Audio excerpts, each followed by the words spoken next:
cabinet started working on plans for a new Singapore. It created a 5-year plan for education.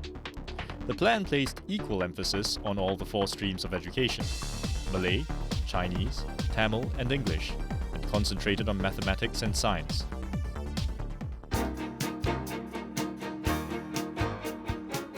The government also had plans for the economy. In 1960, it planned to transform rural Jurong into an industrial estate, a bold move for a state with no natural resources. At Jurong, there will be factories, wharfs, railways and roads. And later on, a new town with houses, shops. Under the plan, thousands of people will be moved from the slums into low-cost housing.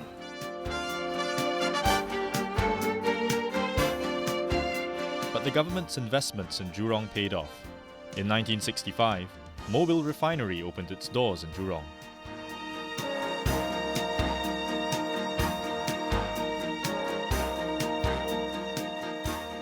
A small group of government officials and representatives of industry, commerce and the trade union movement, accompanied by Mobil executives, and saw the guest of honour, Mr. An Swee Sen, chairman of the Economic Development Board, cut a ribbon.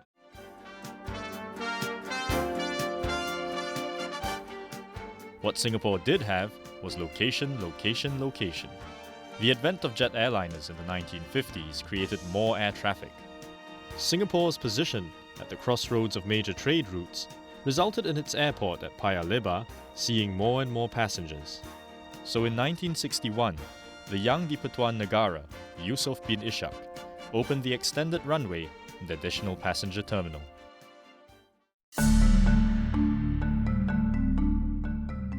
One of the most pressing issues was housing. Most lived in squatter settlements, which were unhygienic and dangerous. On the 25th of May 1961, a fire broke out in the Bukit Ho Swee squatter settlement. 3,000 homes were destroyed, 16,000 people were homeless, and 4 lost their lives. The government created the Housing and Development Board to build lots of cheap flats fast.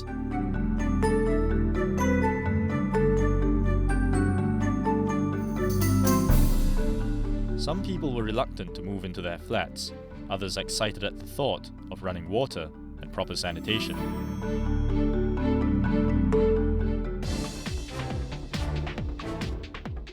Some enjoyed their new homes, yet others didn't quite take to high-rise living. Soon, flats replaced squatter settlements all over Singapore. The man who oversaw this process, Lim Kim Sun, was honoured with the 1965 Ramon Magsaysay Award for community service. The PAP government was forging ahead, but it faced strong opposition from the Barisan Socialists, a left-leaning party that had broken away from the PAP in 1961. In 1962, the two parties would go head-to-head in an important confrontation. The government still wanted full independence from the British, but with no natural resources, could the island stand on its own? The PAP felt that the way ahead lay in merging with Malaya, which was already independent. But the Barisan Socialist opposition refused. The issue was put to the people. Singapore's first and only referendum was held in September 1962. There were 3 choices. Alternative A, which supported merger and gave Singapore autonomy in labour, education and certain other matters. Alternative B, which pushed for a complete and unconditional merger for Singapore. And lastly, Alternative C, which supported Singapore entering Malaysia on terms no less favourable than those given to the Borneo territories. The PAP pushed for Alternative A, as that would give Singapore the best terms in a merger with Peninsular Malaya and the Borneo states of Sabah and Sarawak. Vote for common citizenship, for automatic Malaysian citizenship. Vote for Alternative A on referendum day. Vote for our Singapore flag, the symbol for Alternative A. Since there was no option to vote against merger, the Barisan Socialists asked supporters to leave their votes blank as a form of protest. The next day, 8,000 civil servants counted the votes at the Singapore Badminton Hall. The results did not please the Barisan Socialists. 70.8% of the population heeded the advice of the PAP and voted for option A. Malaysia! In 1963, Singapore signed the Malaysia Agreement and was now part of the Federation of Malaysia. But merger brought problems as well. Indonesia was against the formation of Malaysia and carried out terrorist attacks in Singapore and other parts of the Federation. In an undeclared war known as Konfrontasi, high-profile targets bombed included the perimeter of the Astana. However, there were smaller targets as well, such as residential compounds.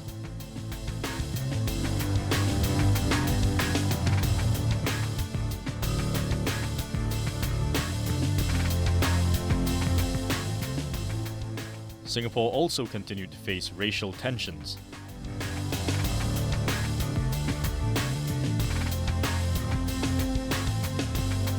In 1964, the procession to mark the birthday of the Prophet Muhammad turned into riots between Chinese and Malays.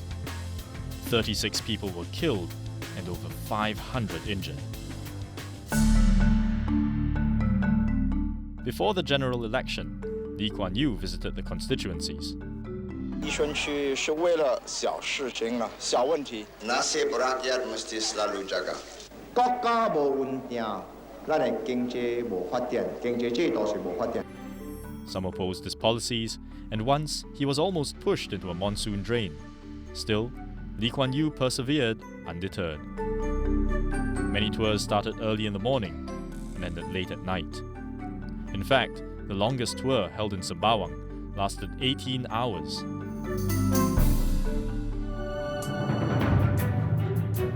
In the first general election after merger, the PAP won a majority of seats.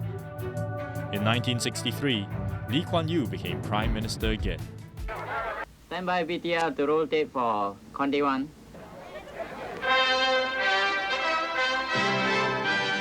All this was captured on television, as on 15th February 1963, Television Singapura was launched. Many rushed down to Victoria Theatre to witness the first broadcast of Television Singapura. Hello and welcome to our variety show, Pestarama, specially compiled for the opening of Television Singapura. Selamat kita bertemu lagi dalam rancangan istimewa Pestarama. 今天是我国电视台开幕的日子。Television Singapuraவின் திறப்பு விழாவை முன்னிட்டு Television brought politics to the masses. The first person to appear on the small screen was the Minister for Culture, S. Rajaratnam. Tonight, Television Singapura begins transmission with a modest pilot service. It is a sort of running-in period for April, when Television Singapura will be formally inaugurated with a daily 4-hour transmission. But television also captured more heart-wrenching moments. 2 years after joining the Federation, Singapore separated from Malaysia. Malaysia's Prime Minister felt separation was inevitable, as he said there was no hope for peace and no end to the bickerings with Singapore if both territories did not separate. On 9th August 1965, Singapore was on its own. You see, this is a moment of, every time we look back on this moment when we signed this agreement which severed Singapore from Malaysia, it will be a moment of anguish. I mean, for me, it is a moment of anguish because all my life,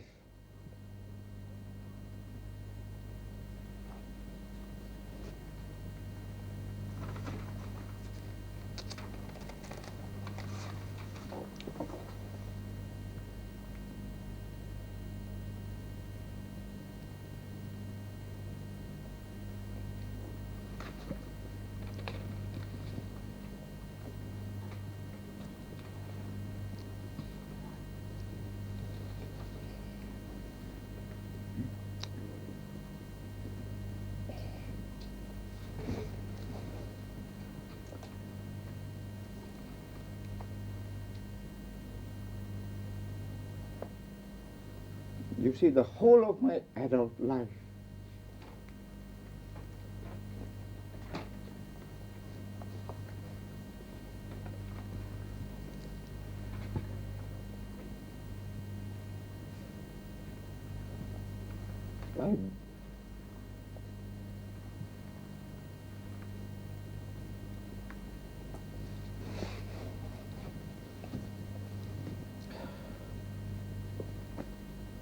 I had believed in Malaysia, in merger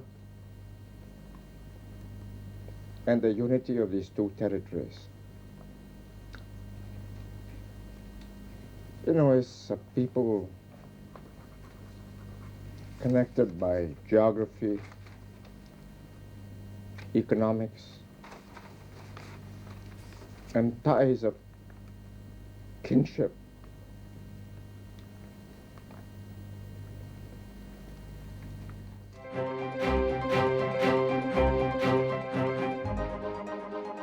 Singapore moved to strengthen its position as a tiny, independent nation. In September, the Singapore flag was raised at United Nations headquarters.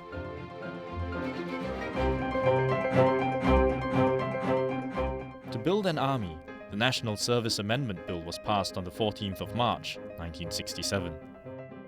Soon after, enlistment notices were sent out to various Singaporean men. A secret agreement was signed with Israel for that country to help build up the armed forces. Building up the Singapore Armed Forces was the responsibility of Dr. Goh Keng Swee, Minister for the Interior and Defence. Barely a year later, in 1968, the British announced a military pullout by 1971.